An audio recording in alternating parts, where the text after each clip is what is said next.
So one of the things I was talking about when I was starting Ironman training and marathon training was that I'm not going to let it get in the way of me living my life. But I kind of hit a crossroads here and I fucked up because 2 weeks prior, the marathon's actually 1 week from today. Last week, felt like crap. Had to bounce back from a terribly shitty diet. Took a road trip with my girlfriend from Austin to St. Louis and then to Wichita. And I paid for it. I mean, I let loose on my diet. I wanted her to experience different things. When I go back to St. Louis where I grew up, I want to eat all the good foods, meet some friends, drink some beers.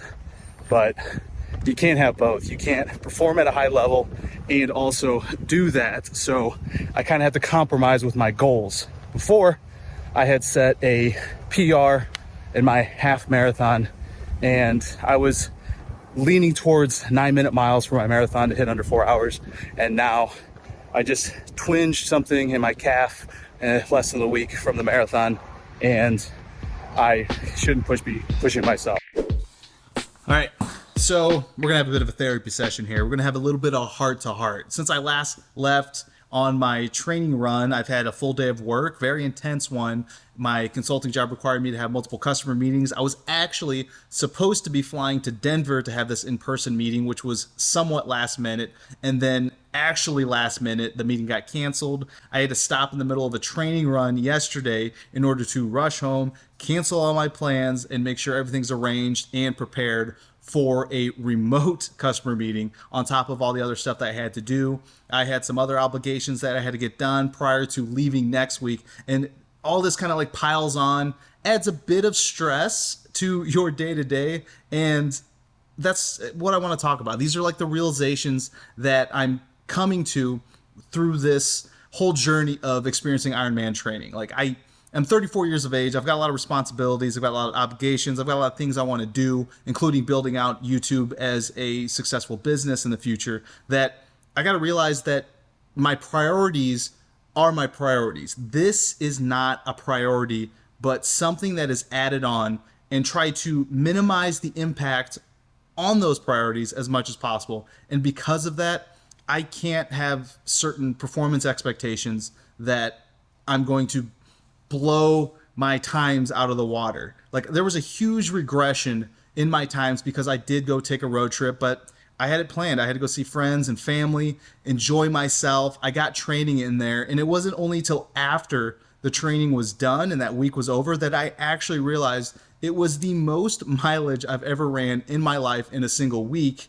And I did that all during it. And that's why I ended up sick, and it really hurt myself.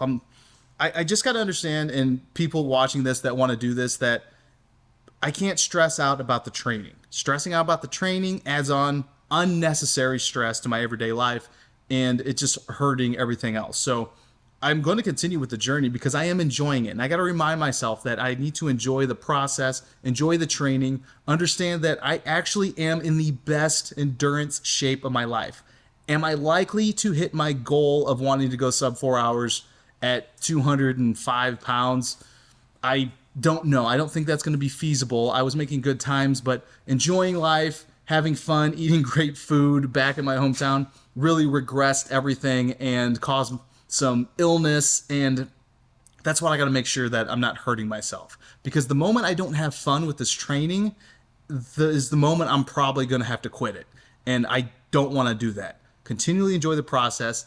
Take not shortcuts, but adaptations that perhaps someone who is high performing in triathlons wouldn't do. For example, literally just went and bought a treadmill off of OfferUp just so I have something where if I'm in between meetings or I have meetings where I'm not speaking, kind of like some educational stuff that my work has and it's an hour long, I can hop on the treadmill, watch, and get my training in at the same time. And that's going to really help me get my miles in and get my endurance training in, as well as everything else that I'm doing. So I'm not going to take shortcuts, but I got to take adaptations and continue vlogging the process, because I think for the most part, people that are interested in doing something like an Ironman are going to want to understand and know, can you do this? Can you fit it in and get it off your bucket list instead of having to put your family on the back burner, because who the hell's going to do that? Not your job on the back burner. That's going to be priority, because that's going to actually put food on the table and in your belly that you need to nourish yourself for this training. And I'm going to continually give more peek behind the curtains, kind of the research, my experience, and just kind of a give and take, because the more I prioritize other things, the less my performance is going to be. And I can't push that the other way where I'm prioritizing Ironman training more, because it's just not going to work. I need to give as much focus and perform at the best of my ability with the time allowed and get it done. So that's what we're going to continue vlogging. I'm super excited for my trip to Oregon, doing my marathon, and I know I'm going to complete it. I know I'm going to get it done. Perhaps not what I have in my head, but I can tell you, I got a lot of stuff in my head that I think I can do that I just physically can't do anymore. For example, playing high-level baseball. When I hop on a softball field, I end up pulling something because my mind says yes, my body says, what is wrong with you?